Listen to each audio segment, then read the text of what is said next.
کہ گناہ کرنے سے تعلق نہیں ٹوٹتا، گناہ پہ باقی رہنے سے اور اکڑ جانے سے تعلق ٹوٹتا ہے۔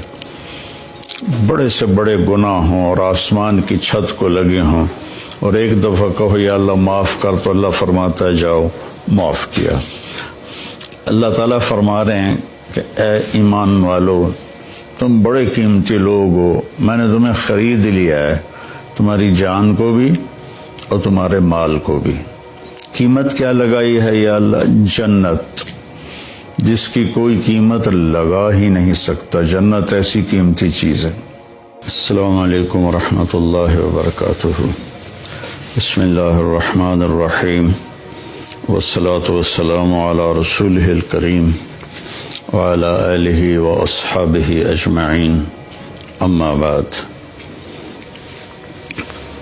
اللہ تبارک و تعالی ہم سب کے روزے قبول فرمائے، تراویح قبول فرمائے، تلاوت قبول فرمائے۔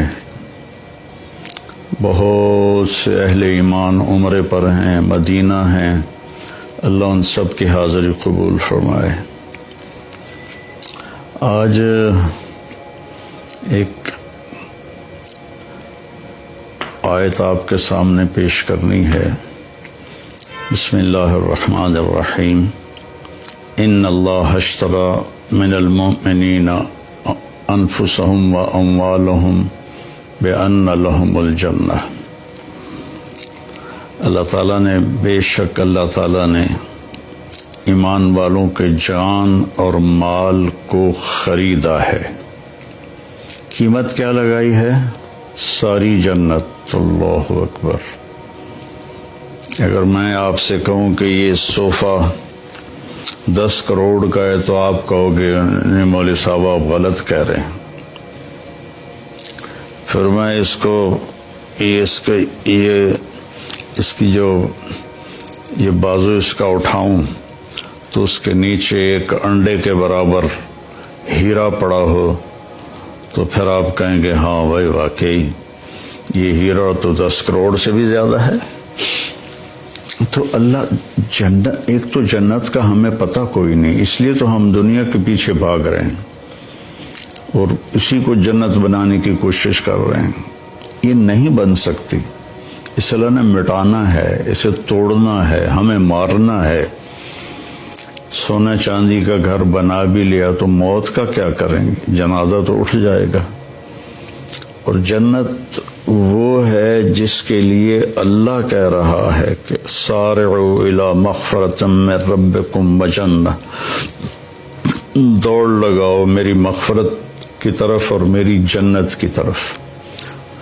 میرے نبی کا فرمان ہے، یہ ناخن آپ دیکھ رہے ہیں نا، یہ اس ناخن کے اوپر جنت میں سے کوئی چیز یہاں رکھ دو جو صرف اس کے برابر ہو، تو زمین سے لے کر آسمان تک اس کی خوشبو پھیل جائے گی اور کائنات مہک اٹھے گی ساری کی ساری۔ تو جنت کیا ہوگی؟ تو اللہ نے میری آپ کی قیمت لگائی ہے جنت، کہ ہم نے اہل ایمان کے مردوں عورتوں کو جنت کے بدلے خریدا ہے، جنت قیمت ادا کی ہے اور انہیں خریدا ہے۔ تو یہ اتنے قیمتی کیوں ہیں؟ ان کا دل چیرو تو اس میں کائنات کی سب سے قیمتی دولت لا الہ الا اللہ محمد الرسول اللہ وہ یہاں دل میں موجود ہے۔ تو اس لا الہ الا اللہ محمد الرسول اللہ کی قیمت 7 زمین آسمان سے بھی زیادہ ہے، جنت سے بھی زیادہ ہے۔ لیکن کیا سب کو خریدا ہے؟ نہیں، سب کو نہیں خریدا۔ اللہ تعالیٰ نے کہا کہ ہم جب جاتے ہیں دکان پر تو پسند کا مال چن کے ہم لیتے ہیں، باقی چھوڑ دیتے ہیں۔ تو اللہ تعالیٰ نے کہا 9 باتیں جس مرد عورت میں ہوں گی میں اس کا خریدار ہوں اور میں نے اسے خرید لیا۔ ان اللہ اشتری، میں نے خرید لیا، خریدوں گا نہیں، خرید لیا۔ وہ 9 صفات کیا ہیں؟ التائبون، توبہ کرنے والے ہوں۔ پہلی صفت میں کتنی بڑی تسلی ہے کہ ان سے گناہ ہو سکتا ہے، جن کو میں خرید رہا ہوں ان سے بھی گناہ ہو سکتا ہے، کہ جب ان سے گناہ ہوگا تو وہ فوراً توبہ کر لیں گے۔ التائبون میں بہت بڑی تسلی ہے کہ گناہ کرنے سے تعلق نہیں ٹوٹتا، گناہ پہ باقی رہنے سے اور اکڑ جانے سے تعلق ٹوٹتا ہے۔ بڑے سے بڑے گناہ ہوں اور آسمان کی چھت کو لگے ہوں اور ایک دفعہ کہو یا اللہ معاف کر، تو اللہ فرماتا ہے جاؤ معاف کیا۔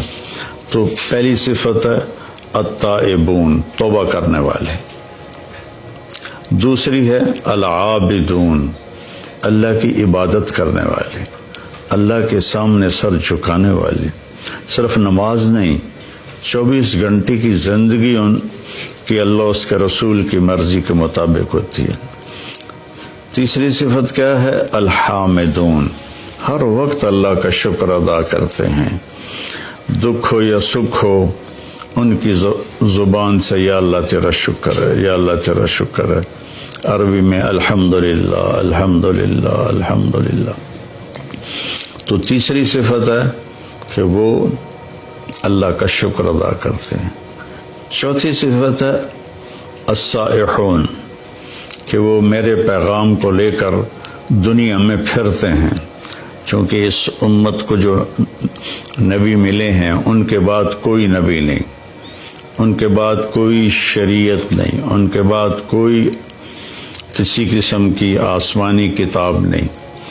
تو اب اس امت کے ذمے ہے السائحون، دنیا میں پھرنا اور لوگوں کو کہنا بھائیو کلمہ پڑھ لو اور کامیاب ہو جاؤ، کلمہ پڑھ لو کامیاب ہو جاؤ۔ جنت کی چابی لا الہ الا اللہ ہے، اس کے بغیر یہ کھلے گا نہیں۔ السائحون۔ پانچویں صفت ہے الراکعون، کہ وہ رکوع کرنے والے ہیں۔ چھٹی صفت ہے الساجدون، سجدہ کرنے والے ہیں۔ ہر صفت کو ایک ایک دفعہ اللہ بیان کر رہا ہے اور نماز کو 2 لفظوں میں بیان کر رہا ہے، رکوع کرنے والے، سجدہ کرنے والے۔ عابدون کے اندر بھی نماز آ گئی، الراکعون میں بھی نماز آ گئی، الساجدون میں بھی نماز آ گئی، کہ نماز میرے نبی نے فرمایا دین کا ستون ہے، جو اس کو قائم رکھے گا اس کا دین قائم ہے، جو اسے چھوڑ دے گا اس کا دین مٹ جائے گا۔